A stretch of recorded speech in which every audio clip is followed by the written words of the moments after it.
Welcome to the Celebration of You. I'm your host, Holly Dowling. I'm thrilled to share with you incredible people from all over the world who are living and leading extraordinary lives. From overcoming immense adversity to discovering the secret sauce to leading with courage and grace. Their stories are going to bring you hope and inspiration. Now let the stories begin.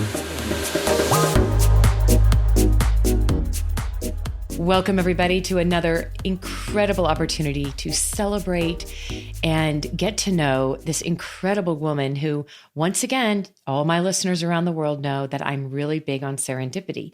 If you're open and willing to be ready for who and what will come into your life, be ready for magic.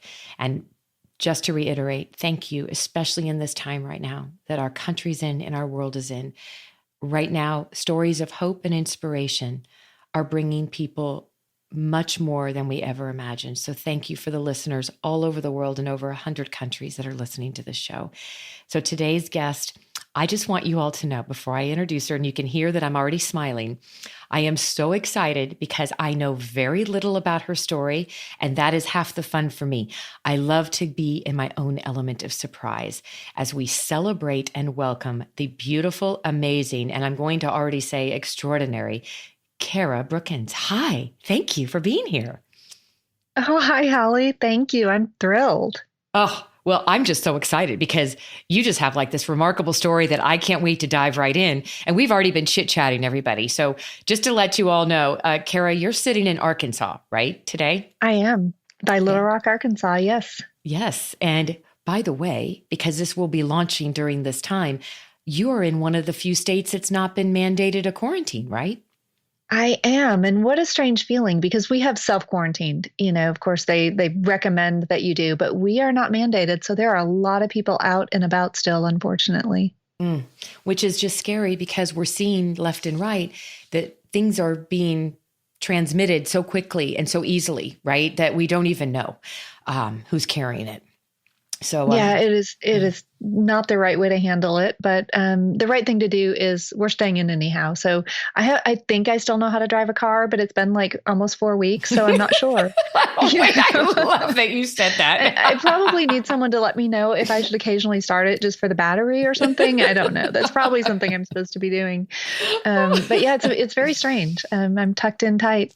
Yeah. Well, and you know what I love is that you even said to me, so here we go, because I can't wait any longer. But you said I'm actually sitting in the library for our show and our time right now in the home you built. And so what I want everybody to know is this story is remarkable. Cara built a 3,500 square foot home all by using YouTube tutorials from her experience of surviving domestic violence. So right there, that's all I know. Cara, you are already an angel on earth. I can't even fathom your story. So where do we begin? You are sitting in the library, right, of the home you built? I am. Yes. Of course, I was a writer, writing fiction books at the time. So, if I could have just built one large library and lived inside of that, I would have. But also I had 4 kids and they had a say. So they wanted, bedrooms, kitchen, the whole thing. But I still have my huge floor to ceiling library and it's my favorite spot on the planet. It just sounds cozy. Like I can hear you through the phone line. It's this beautiful it's your sanctuary. It's your life. Yeah. Oh, I already love it. Okay. So I think let's begin by, I always like to go to the story behind the story. So take us back, if you would, to where this, having been a survivor of domestic violence myself, it's not something we like to rehash, but you have obviously taken and grown immensely and choosing to share your story to help others. So take us back to the earlier stages of this. And maybe it goes back to when you were first married, or maybe it even goes back to your younger girl self, right? I don't know when this pivotal moment began to happen for you. Take us to the beginning. Yeah, sure. And as you know, these are not stories that you ever plan to share with people. So it took me a long time to get there. And like most stories where there is any kind of intimate partner violence, it's complicated. And in my case, it was more than one person. I was married to a man who slowly descended into full-blown paranoid schizophrenia. Ooh. And became very dangerous and terrifying, and divorced him with 3 children. And for the next 10 years, that man stalked and terrorized me and my kids Oh, in truly, truly horrific ways, very threatening, threatened my life and my children's lives many times. And so we were accustomed to being very, very afraid. And while that was happening, I met a guy who was a firefighter, super muscled up guy who saw what was going on with me and my kids and the fear that we were living in. And he looked me straight in the eye and said, Cara, I will do anything to help keep you and these kids safe. mm, And I married that guy. mm-hmm, And instead, he was horribly physically abusive. mm. So my kids and I went through just over 3 years of living through this terrible physical abuse. And then I divorced with 4 kids. And at that time, the kids were 17, 15, 11, and 2. Oh, And we were all pretty beat down. mm, Um, we were still living in fear now of 2 people. yeah. And I had been devastated financially. I had a great job. I was a senior computer programmer. I developed software systems and I was writing fiction books. Um, so I was starting completely over financially. And I was watching my oldest kids at 17 and 15 about to go into the world with no confidence and with no reason to ever want to come home and spend time with our family Mm. because our family had never been a safe, happy place to be. So I started looking for some way to change all of that. First, to give them some kind of confidence, and second, to have a home that was a haven, a safe place. So I started trying to find things we could do together, like maybe we could run a marathon or we could climb a mountain. And gosh, I hate running. Oh, wait, Um, I love that you just said maybe we could run a marathon and you hate running. That's so something I would have done. so that's not going to work out, right? That is Right. not going to be the kind of clothes I want to be. And climbing a mountain, like, what the heck will we have? A picture of us on a mountain? I needed something tangible, something physical. Um, and we needed a place to live. So that's kind of how it all started. Wow. Then Oh, YouTube was a brand new thing. This was 2007. YouTube was a brand new thing on the internet where you could, for the first time ever, find hundreds of videos about one thing. And as a computer programmer, I was already using it frequently. And when I started looking for houses, this idea came up of, well, what if we just Googled how to build a wall and, how to frame a window? And that's how it all began. wait. We have to pause for a second. I'm having this moment because YouTube is today the number one way people are researching, looking. I mean, think about 2007 in this moment of your life when basically everything you could have easily, I have a mantra, I choose not to live in woe is me. It's wow is me. And you chose not to allow your 4 beautiful children to continue to live in fear and live as, I mean, you're the mother, you were their sole breadwinner, your sole everything for them. And to think that you created this when YouTube was just starting, that in Right? No itself, smartphones. We didn't have right? smartphones. So this is not YouTube in your hand. This is YouTube, back at the house around the one family computer that you all share in the den on a Wow. slow internet connection. And no one had high resolution cameras either. So, not only was your viewing of it pretty lousy, but the people's recordings were like shaky, grainy videos of hands doing something. We'd never heard of a YouTuber. Yeah, that wasn't a thing yet. Right. It wasn't. So how take us to like the very first couple weeks. Like I want to picture you and the kids sitting there. So you're watching YouTube videos. You make a plan, we're going to build a house. Is that what you said to the kids? Why don't we build our own home? Is that Yeah, and it all okay? happened really quickly. I'm Okay. a person who doesn't stop and plan quite as much as maybe I ought to. When I have an idea, I'm like, 2 steps out the door. And I'm famous for saying, oh, you know what I think I'm going to make or I'd love to build. And I literally have my keys in my hand and I'm like on my way to Lowe's or Hobby Lobby or something to buy whatever it is. And then I'll call the kids and be like, I didn't even measure how big this is supposed to be. Will you go measure this wall? So that's how I built the house too. It was within just days of telling the kids, hey, I think we're just going to build our own house. I bought an empty acre of land. Wow. And then the kids and I sat down around the dining room table and we designed the house ourselves. We were looking at floor plans on the internet and modifying them, simplifying them, and looking at building codes and making sure we could legally do this because I was building in the city limits, to just immediately try to figure out what's everything we're going to have to do and how do we make this happen?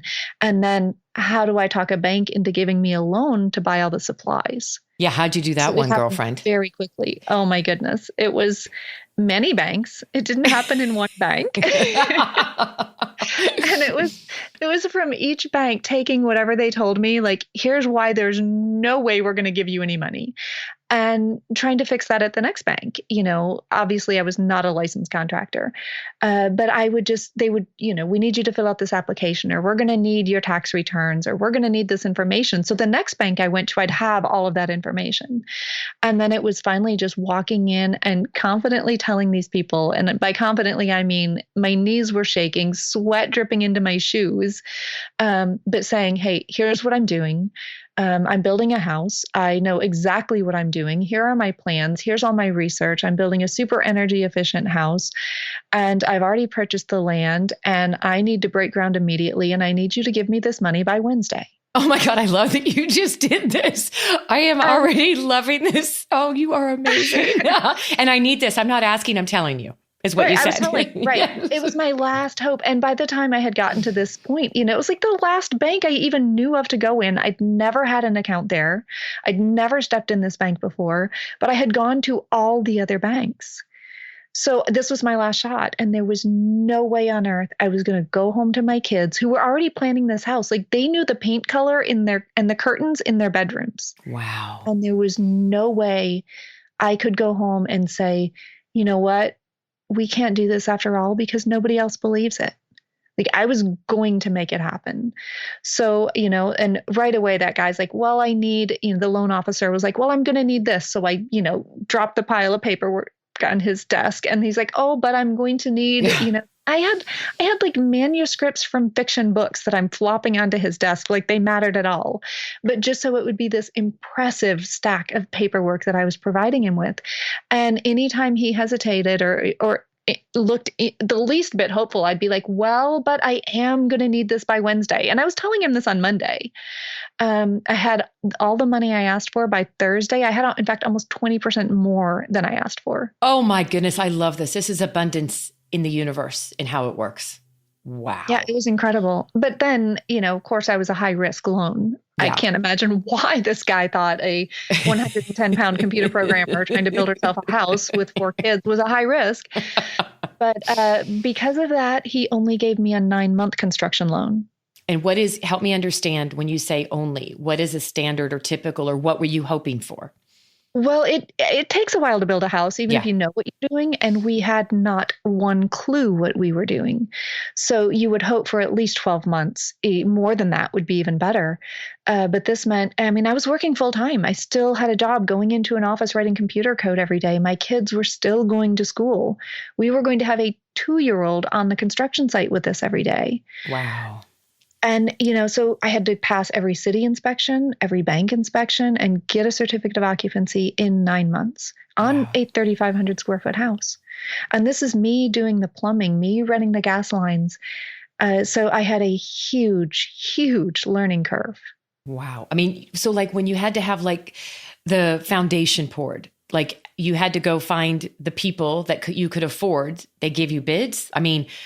So we didn't pour the foundation. We built it ourselves out of concrete blocks. We did a block and fill foundation. So that was my kids and I hauling water from a pond and mixing mortar in a wheelbarrow to set 1,500 concrete blocks to build a foundation that is in the library where I'm sitting in the front corner of the house, almost 8 foot tall of concrete blocks. I'm literally getting emotional.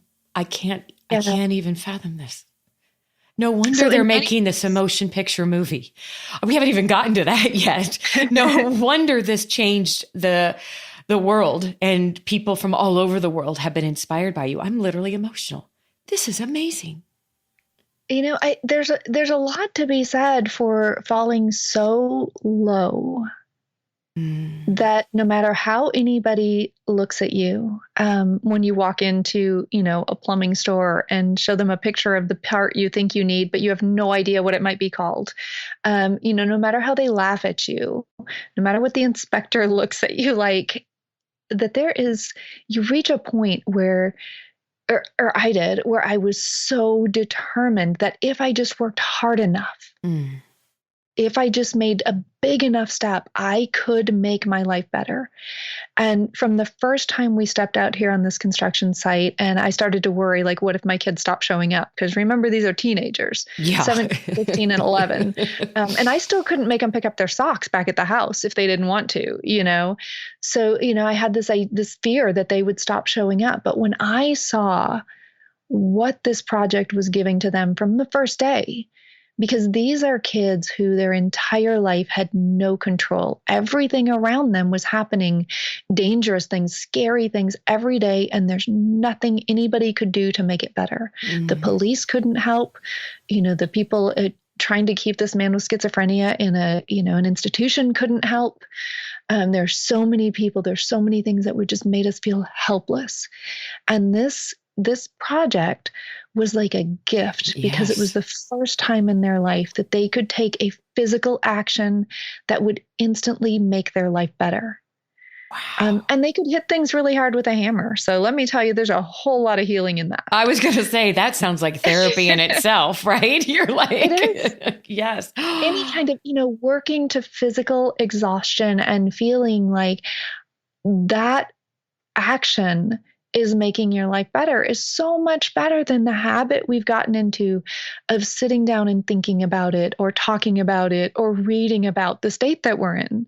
Oh, Throughout wow. history, this idea of, coming of age stories or coming of age traditions that cultures have always been about, taking physical action, about going into a Yes. forest and surviving. Yes. They've been doing something physical, and we've kind of robbed our teenagers of that. And I think it's why we have, and ourselves, as adults moving through different stages in our lives, that we don't have these, whether they're ceremonies or just, walkabouts, so to speak, things that we physically do to mark a transition in our lives. And that's what the house became for each of us, in a different way, in a different stage in our life, and through the different things that we were each struggling with. It became this massive Mm. mark, a transition, a coming of age. It's unbelievable. And I'm picturing, I just love that you said, getting the water from the pond and picturing you guys. Take me to the day that it was done.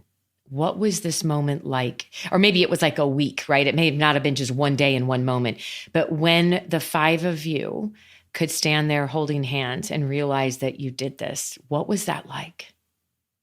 Yeah, in some ways it is a day because there is a moment where you have a final inspection that the house, has been pronounced by the bank and the city to be livable, and you have that certificate of occupancy. So it is a day, but the transition of really feeling it took a lot longer. And this is probably one of my least favorite questions because I know what you want. And Hollywood will give that to you, but I can't.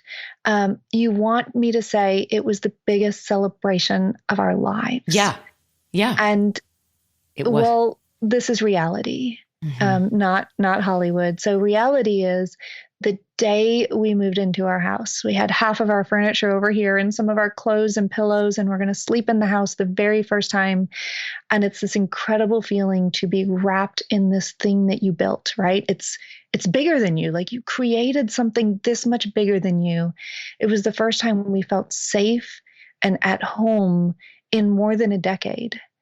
And early the next morning, I was woken up by a phone call that my mom was being taken to the hospital. She was 59 years old. She Mm. had a blood clot in her lung and she was dead by the time I got there. Oh my goodness. So the day that was the greatest day of your life, the next morning was the most horrific. Absolutely. And and I had a disabled brother who lived with my mom. She cared for him that I also inherited and had to figure out how to manage that day. So I had this idea while we were building the house that we had been through so much, that life kind of owed us a break. And I had been waiting for that before we built the house. Like, it's our turn. Enough bad things have happened. Like, we deserve a break. And when it became evident that I was going to have to work for that break, Yeah. that I was going to have to make it happen, we built the house. But even the whole time that we're building and I'm sleeping, by the last couple of weeks, I was sleeping 8 hours a week Oh dear. trying to get this house built because of our deadline was just absolutely impossible. So you think that you can do anything, no matter how hard it is, if you know it's temporary and there will be a moment when you get to coast. And I had that illusion that if we just work really hard, then life's going to cut us this break and we get to coast. Well, again, welcome to reality. Yeah, That's not what right. happens. It's like, not for Life us. doesn't do anything. Um, Oh, so there I was faced with, one of the worst days of my life. And it wasn't a day, it was months of trying to figure out how to navigate this new reality. mm. And what came of that was me realizing within minutes of having to deal with this and make these phone calls to my kids that my kids and I were able to handle all of this in a way that we never could have before. Oh, I just got goosies. It It's within true. seconds, it was my Yes. oldest daughter saying, "Okay, I'm going to manage these three things, and here's what just happened at the house because the city didn't properly turn on our sewer. So now here's what's just happened in our yard, and let me call and see if we can get some more of our furniture moved over here so your mom's sisters can come and stay here from Wisconsin." And then Oh, my son saying, "Well, we have this other problem I'm going to manage." And my daughter saying, "I'm going to go get Roman from daycare." It was this instant mm. team that we had built where we knew how to work together. We knew how to understand what each of the other people needed, where we did not function as that sort of an interlocking team prior to building this house. So we were able to, in such a beautiful way, manage something that would have otherwise felt completely impossible and unmanageable. So, and we did get there. And I had ups and downs that within probably 5 or 6 months of living in the house, I started to think, gosh, was this even worth it? We Mm. have this house, sure, we have a place to live, but what else? Because, I could have spent the 9 months we were building the house, I could have spent more time with my mom. And I Yeah, didn't, and I can't get that back. yeah. What did we give up? My daughter's not going to qualify now to be on the basketball team anymore. What did my kids give up? And then there was this day I was sitting in the library. I was working on a new book contract that I had for a fiction trilogy. And I heard my two middle kids, Drew and Jada, talking in the kitchen. And Drew's like 16 years old and Jada's 12. And Jada was having a bunch of trouble at school with like mean girls. Mm. And she's, telling Drew all of this. And he's giving her these little pep talks. And she keeps coming back and she's saying, like, "I can't, I just can't. And I don't." And, all this negative stuff. And then Drew like yells at her in this booming voice, his newly deep 16-year-old voice. And he says, "Jada, you built your own damn house. You can do anything." Oh, Cara, I am covered right now. And Wow. that was it, right? It was worth That it. was worth everything. You gave these children the greatest gift in the world. They can believe in themselves, they can believe in each other, and nobody can take anything away from them. They No, have it within them. no matter what. Wow. Yeah, and it wasn't me, as much as I'd like to just take all the credit, it wasn't me giving them a gift, and that's why it was powerful. It was because they had to show up out here every day. Sure, I was the mom, and sure, I made it possible in some ways, but I could not have done it without them. I couldn't carry a sheet of plywood unless one of them was on the other side. I couldn't move a bathtub by myself. I had to have one of them hefting the other side of it. And they took on that responsibility and they took that control of their own lives and they kept making the decision every day when it looked impossible, when it felt impossible, when every muscle was screaming. They made the decision every day to get back out here, to show up and do it And again. do it again. And everybody, I Even it can't, felt oh, impossible. We didn't know we were going to succeed. Nearly every day that we showed up here, it looked impossible to succeed. unbelievable. When did this then become? So, first, I have to ask you the last banker you ever went to. Look at the miracle. This banker was afraid to keep saying no to you because it's like, she's not leaving. She's going to camp out here if we don't give her this money. Please tell me, like, what was their, I want to see them mesmerized. I want to see them in awe. Like, what was their final words? Was it like, oh my gosh, like, tell me how that went down. They had to be so happy. Both the bank, the loan officer, of course, the bank inspector and the city inspector, who had to keep showing up out here and looking at this and just shaking their head. You could just see they just thought how ridiculous this idea was. And I was asking questions that nobody who knew how to build a house should have to ask. Well, what are you going to inspect next? And, what will that look like, so that I would know how to do it? Like, I'm taking advice from the inspectors on how to build my house. So absolutely. But it was still this sort of, where you want it to be this celebratory clapping. It was still more of a shaking of their heads. Like, I cannot believe I witnessed this happening. So yeah, I can see that too. They were very happy to sign those final papers and essentially, at least figuratively, hand me the keys to my house. And there it was. And they were just shaking their heads the whole way. I could just see them, the head shaking, almost like with the neck like down, like, this is not possible. This didn't happen. And then how did this become viral? Because I don't know time frame, but like, take us to today where this went viral. People heard about it and your story got shared. How did that all happen? Yeah. We want to believe there's such a thing as an overnight success, but of course that's not how it happens. I've lived in the house for over 11 years now. And what happened is I kept trying to write a memoir, and it took me 6 years to figure out exactly how to write that memoir. We shopped it really early on. I had an agent reach out to me. By the time we finished building the house, I had an agent reach out to me before we even moved in that wanted me to write the memoir. And they had just heard that I had done this. I'd never planned to write it. They had just heard that I had done this project through another writer that they represented. So we started actually shopping the memoir in 2008, which is when we finished the house. And it didn't sell, and it needed a lot of work, and I needed a lot of growth and distance from it, I think, in order to tell the full story properly, in order to be willing to share the toughest parts of it. Mm-hmm. Because in so many ways, it means saying, here are the worst moments of my life. Yep. Here are the biggest mistakes I made. And here's how it hurt my kids. Mm-hmm. And in order to get to that place, it took a lot of time. So I wrote it for 6 years, and then it sold in a big auction. And really? In an auction? It did.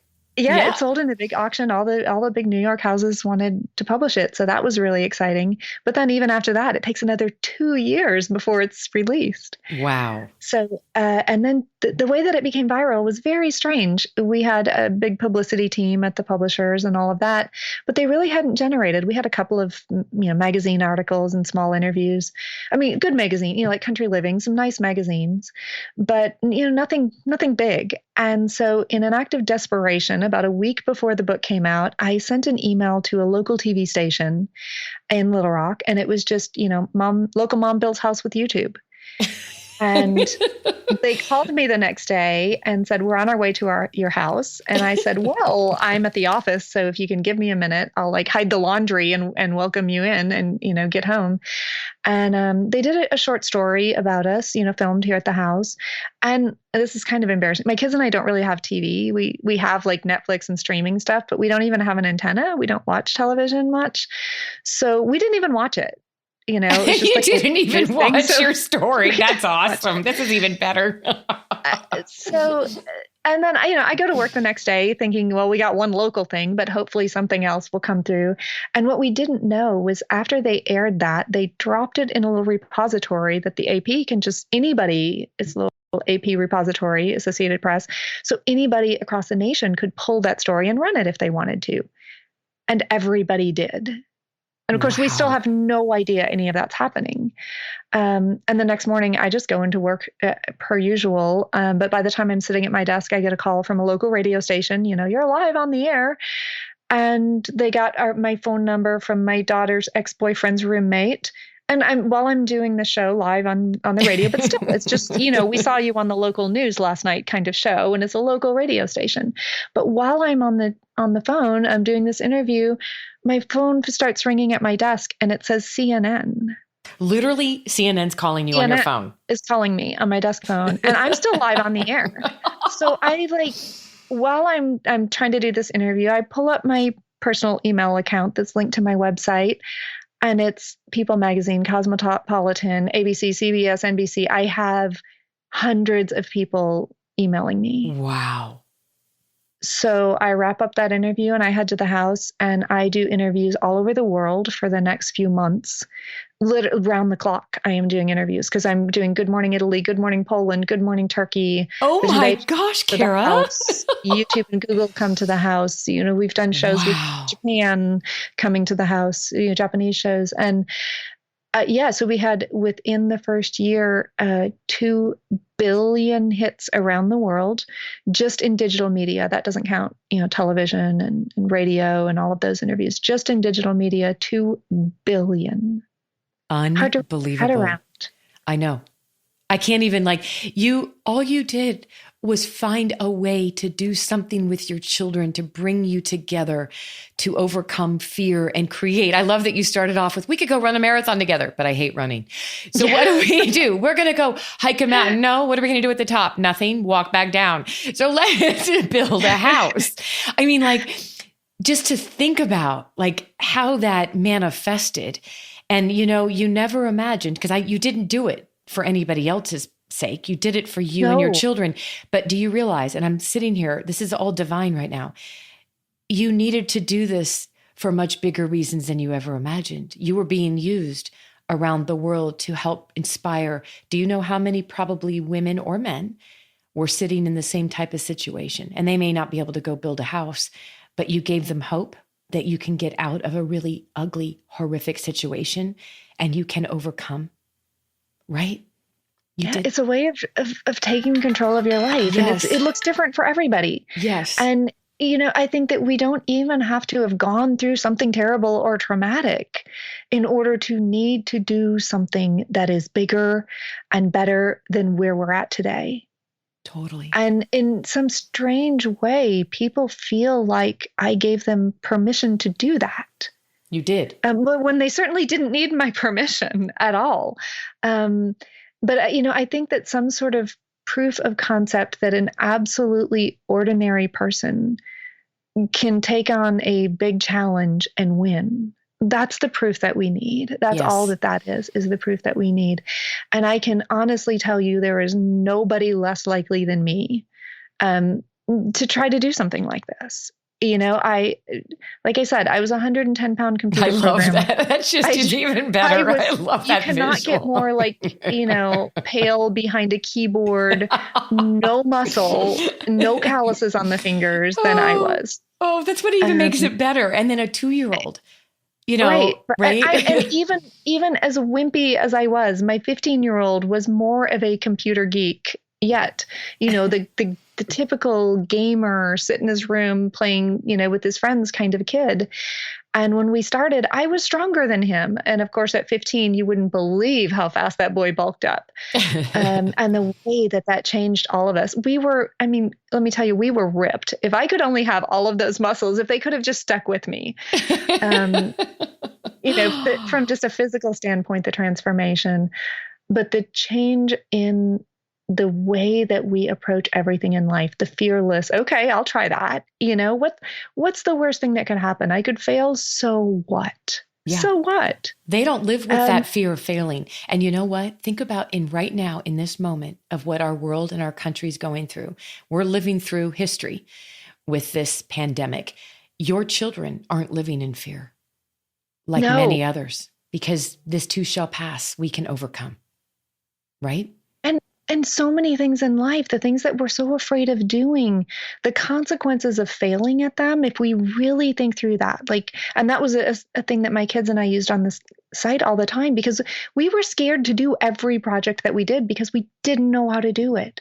So anytime I saw us sort of freeze up, because you go into sort of that paralysis, you're too afraid to do something. And anytime that I noticed the kids were kind of freezing up, I would say, whoa, wait. What's the worst that could happen here? If we try to build this diagonal wall and we fail at it because none of us are good at geometry, what's the worst thing that could happen? Well, the worst thing that can happen is that we're going to have to cut it apart and do it over.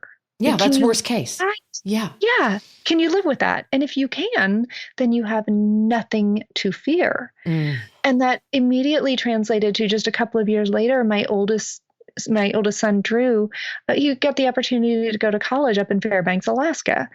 And he was really excited about it. Of course, by then he's a super outdoor hiking kind of guy and rock climber. And he was really excited, but last minute, like his bags are packed, and he's like, "No, what if I don't like it? I don't think I'm going to go." And I said, "Drew, what's the worst that could happen if you go Yeah. up there?" He said, "Well, I guess if it's awful and I don't like it, it's too cold, I'm going to have to come home." And I was like, "Son, you live at home now. If that's your mark of failure, um, you're already there." So You're like, hey, if that's the worst case, well, I guess that's not so bad. yeah, yeah. Yeah. So it just became this question that we asked about everything. What's actually the worst thing, when I had to start getting up on stages, that now it's like I get to get up and get on stages. But at first I was terrified. I was a programmer and an author. My dream was to sit in this little library here and hide behind a keyboard. So the idea of standing on stages all over the world and sharing some of the toughest things I've ever been through, that was horrifying. But right away it was like, what's the worst that could happen? Yep. Like, people who are sitting in that audience don't want me to get up there and fail. They want to feel better. They want to feel inspired. They want to hear Yes. the story. Yes. So the worst thing that could happen is I could embarrass myself a little bit. Well, I've done that a whole lot in my life, and I know I can live with that. So that's no problem. And so many people are asking me to speak. I know I'm going to get a do over if it doesn't go exactly right. I'll get an opportunity to try it again and then again until I am more confident and more comfortable, and until I can take the focus off of me and how I feel and turn it into, what can I give these people today? What can I share that will change the lives of the people in this audience? And then it's all about them. And Yes. then Yes. now try to keep me from a stage. Yep. Well, and you know Even what's in great? quarantine, I'm on stages. Well, and the philosophy, and I have to say this right now because it's never come up, but this is the biggest reason why people, and I'm starting a whole program. It's a private circle, but extraordinary speaker, because people have asked over and over, how do you do what you've done? I have no best-selling book. I've never done a TED Talk, and I'm booked out 3 years. And it's all referral. And what you just said, when people say, what's the difference? And having shared the green room with many speakers like yourself, we've realized the difference is, are you there to serve the people? If you're there to make it about you, you'll never make it. But if you're there to make it about the people sitting there, and when you know that your story, all we're doing is sharing a story that brings hope and inspires people, but it's about serving. And you have used your soul and your experience and being willing to pull back the layers of the onion and being willing to be transparent is serving the world, Cara. And that is, so as we wrap this up, I have to ask you, because I just kind of dangled the carrot, but is this coming? Is this going to be a motion picture? I mean, is your story going to be on the big screen, girlfriend? Well, that has been the plan, but of course this is Hollywood, and nothing happens until it happens. I did work to co-write the screenplay with Kate Angelo, who wrote some of Will and Grace, and she's written some stuff for Cameron Diaz and Jennifer Lopez, a fantastic screenwriter that I co-wrote it with. Wow. Working with Escape Artist producers, so I've had some fantastic producers. They did The Pursuit of Happiness with Will Smith and hundreds of successful films. So, I've had fantastic people to work with, but it's also a very frustrating industry. I've worked with some A-list actresses. I can't name all of them, but some of them are on my website and Instagram. But it's this this start, stop. This person is on, then it gets pulled back, and it's an extremely frustrating process. So I've actually shifted that's still all out there, but I've shifted most of my focus to television now, and we're working with some great producers with Lionsgate and another production company to have my oldest daughter, Hope, and I host a television show in the home improvement space. And I love the name Hope. Again, your daughter's name's Hope? yes, I didn't know Hope is that. my oldest daughter. Yes, yes. I love this. So, and in fact, that has played into some of the titles that we have at this point, and using her name in the title. But, again, that's Hollywood. Everything's paused. We have another big meeting this week about that. So, we're hoping that if everything goes well, that we could even go into production this year with the TV show. And that's more fun to me than a film, which is a very fictionalized version of my story. Okay. We'll remember As that. Hollywood always Yes. is. Yes. Because you have to pull so much out. You don't have time to tell the whole story. So you just tell a very simplified, cleaned up version in which there's a lot more happiness and hope than reality. Not that there isn't hope in the reality, but you take out a lot of the negative. And for example, there's no mental illness in the screenplay. There is domestic violence, but no mental illness. So you lose a lot of the story. My mom didn't make the cut; she's not in the screenplay. So it is a simplified fictional version. Whereas doing a television show that I can not only host but also co-produce, that you have a bit more. I hate to use the word control, because in Hollywood the producers always have that, and Right. the money managers always have that a bit more than you do. But you get to show up in a different way and participate instead of watching somebody else do something. So I'm really excited about those possibilities. And because our story is all about DIY, obviously it's going to be in the home improvement space that focuses on other people who are doing DIY projects. And I can't share the whole format or anything, but you kind of get the idea in that Hope and I hosting the show just means that we're still pushing the spotlight back on other people who are transforming their lives in some way. So we get to kind of make other people be the stars, which to me is the best thing in the world. Oh my God, I love this so much. I'm so excited. And you know what? I'm literally sitting here, as always, as you know, eyes closed, smiling as I'm listening to you right now. And just, I can already see it. Like you and your daughter, this is the destiny. This is the next thing. It just makes sense too. And when I think about, so before we go, I have to ask you this question. So there's listeners all over the world, and who knows, a lot of people listening might have already seen your story, out there.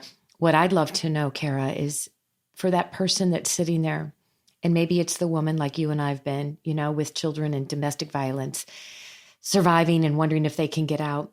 When you look back at that younger version of you, because of who you've become and what you've learned and you've grown through, what advice would you give to that younger version of you that someone else could take the wisdom today? It's that no matter where you're coming from or what you've gone through or how small you viewed yourself, that you really do already have everything inside of you that you need to build something bigger. You are extraordinary. You are a gift to this world. I feel like I know you, like we've known each other forever. This is crazy. I can't wait. I know I will get to meet you in person one day. And I just want to say thank you. Thank you for being courageous and trusting that other people can be given hope through this. I can't wait to meet your children. And for anybody that wants to know how to learn more about you, will you just tell us really quickly your website and the best way for them to reach out and learn more about you? Well, the best way is my website, which is carabrookins.com, or Instagram, which has been my new focus, which is just Cara Brookins. So it's super easy. And Holly, like you said, I feel like I've made a great new friend. So can't wait till the doors swing open wide and we can all go out and, hug again. I know. We will hug again. We will hug. And there's too many divine serendipitous moments in all of this. So I just thank you. Thank you for being here. Thank you for being you. Hug those beautiful children. And just know I'm here for you. I'm forever. Okay? Forever. Thank you, Holly. Thank you, Cara. Oh, my love. What a glorious day. Thank you. Thank you for joining me for another awesome celebration of you. If you were inspired by this story, please share it with your family and friends and hashtag Your Story Matters. I'd love to hear from you, so please leave a comment on iTunes.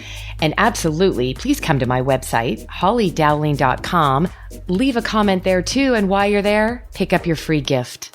Most importantly though, just remember that your life is a gift from God. What you do with it is your gift back.